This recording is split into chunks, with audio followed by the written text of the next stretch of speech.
This is Auto User Guide, where we help you understand your vehicle better. Today we are covering all information related to major engine services for the Nissan Sentra 2007 to 2012 models. Service intervals. Engine oil needs to be changed every 7,500 to 10,000 miles, which comes out to around 12,000 to 16,000 kilometers.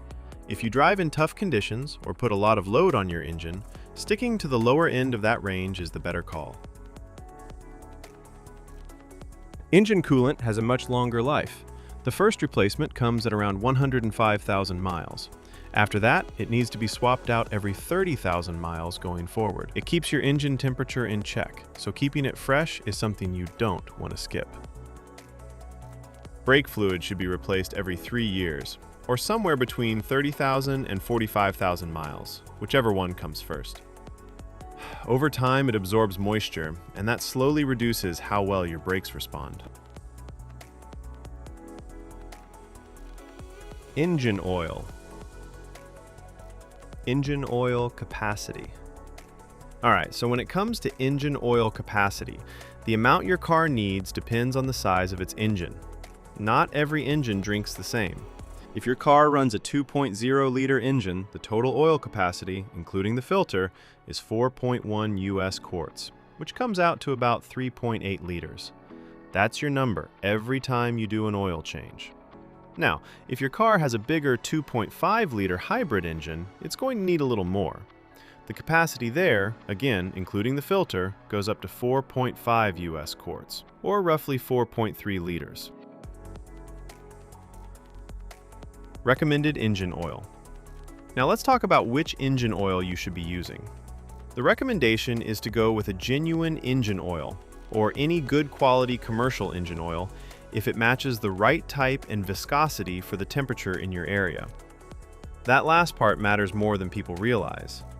The oil that works well in a cold climate isn't always the best choice for somewhere hot, so always check the viscosity chart and pick accordingly. On the topic of synthetic oil, you can use it. Synthetic motor oil is perfectly fine as long as two things check out. It carries the API certification seal, and it matches the viscosity grade your engine calls for. If both boxes are ticked, you're good to go. Change engine oil and oil filter. Before anything else, change your oil and filter based on the maintenance message that shows up on your driver information display. That message is your reminder. Don't ignore it. Here's how the full process goes. Step 1. Start the engine and let it run until it reaches its normal operating temperature. Once it's warmed up, turn it off. Warm oil drains out much more easily than cold oil. Step 2. Open the hood and take off the engine oil fill cap. This helps the oil drain smoothly by allowing air in. Step 3. Get under the car and locate the undercover. Remove the Phillips head screws and slotted head screws by turning them 90 degrees counterclockwise. Then pull the undercover off. Step 4. Find the drain bolt at the bottom of the engine. Remove it along with the washer and let the old oil drain completely into a container placed underneath. Step 5. Remove the oil filter and let any remaining oil inside it drain out as well. Set it aside for proper disposal. Step 6. Before putting on a new filter, check that the old filter gasket didn't stick to the engine's contact surface. This is a small but important check. A leftover gasket can cause an oil leak.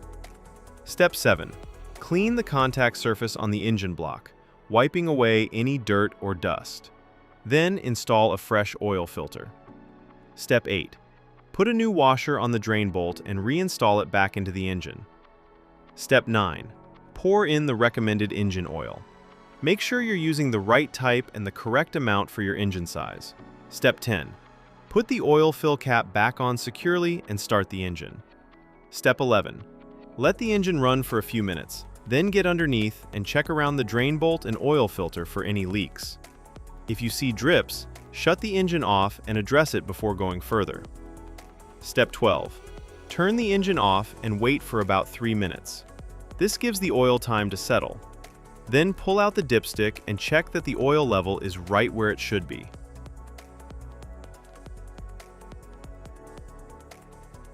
Now we're moving on to coolant and fluid specifications. Keeping your coolant at the right level is just as important as your engine oil. It keeps your engine from overheating and running into serious problems. Engine coolant, radiator. Before you touch anything, make sure both the engine and the radiator are completely cool. Never open the radiator cap on a hot engine. The pressure inside can cause boiling coolant to spray out and burn you. Once everything is cool, place your hand on the radiator cap and turn it just 1/8 of a turn counterclockwise. This releases any built-up pressure inside the cooling system. Give it a moment to settle. Now push the cap down and continue turning it counterclockwise to fully remove it. Look inside and check the coolant level. It should be right up to the base of the filler neck. If it's sitting lower than that, go ahead and top it up with the correct coolant. Once the level is good, place the radiator cap back on and tighten it fully. Make sure it's secure before you close the hood. Engine coolant, reserve tank. Again, before checking anything, make sure the engine and radiator have cooled down completely. Now locate the reserve tank. It's a small, translucent container usually sitting near the radiator. Look at the side of the tank and check where the coolant level sits. If it's below the minimum mark, add the specified coolant slowly until it reaches the maximum mark. Don't go above it. Once the level is good, take a moment to inspect the cooling system for any leaks. Look around the hoses, the radiator, and the reserve tank itself. If you notice any drips or wet spots, that's something that needs attention before you drive the car. Now, let's talk about replacement of brake fluid. Checking your brake fluid is straightforward. On the side of the brake fluid reserve tank, you'll notice two markings, a minimum and a maximum line. Your fluid level should always be sitting somewhere between those two marks.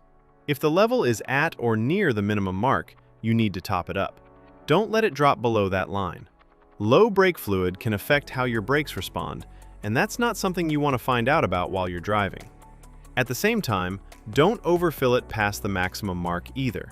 Just keep it in between and you're in good shape. One thing worth mentioning for those driving a manual transmission model, your brake fluid reserve tank also takes care of the clutch fluid. It's the same tank serving both systems. So, as long as you're keeping the brake fluid level between the minimum and maximum marks like we just discussed, you don't need to check the clutch fluid separately. It's already covered.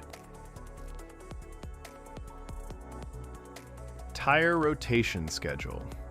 Tire rotation is one of those maintenance steps that people often overlook, but it makes a real difference in how long your tires last. Generally, you should be rotating your tires every 5,000 to 10,000 kilometers. If your vehicle manufacturer recommends a different interval, go with that instead. Tires without rotation marks.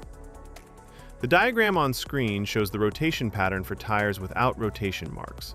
These are also called non-directional tires. Because they don't have a fixed direction of rotation, you have more flexibility in how you rotate them. In this pattern, the front left tire moves straight back to the rear left position, and the front right tire moves straight back to the rear right position. Then, at the next rotation interval, the rear tires cross over, the rear left moves to the front right, and the rear right moves to the front left. This cross-rotation method spreads the wear more evenly across all four tires, which helps them last longer overall. Tires with rotation marks. The diagram on screen now shows the pattern for tires with rotation marks, commonly known as directional tires. You'll notice an arrow on the sidewall of these tires, and that arrow tells you which direction the tire is meant to spin. It only works one way. Because of that, you can't cross these tires from one side of the vehicle to the other. The rotation here is simpler. Tires just swap between front and rear on the same side. The front left goes to the rear left comes up to the front left, and the exact same thing happens on the right side. It's a straightforward swap, just without the crossing over that you do with non-directional tires. Now let's talk about the fuel tank capacity. Your fuel tank holds a total of 14.5 US gallons, which is equal to 55 liters. Thanks for watching this video. I really hope it helped you understand things a little better. If you found it useful, give it a like. And if you haven't subscribed yet, hit that subscribe button so you don't miss the next one. Drop your thoughts or questions in the comments below. I'd love to hear from you. It genuinely means a lot.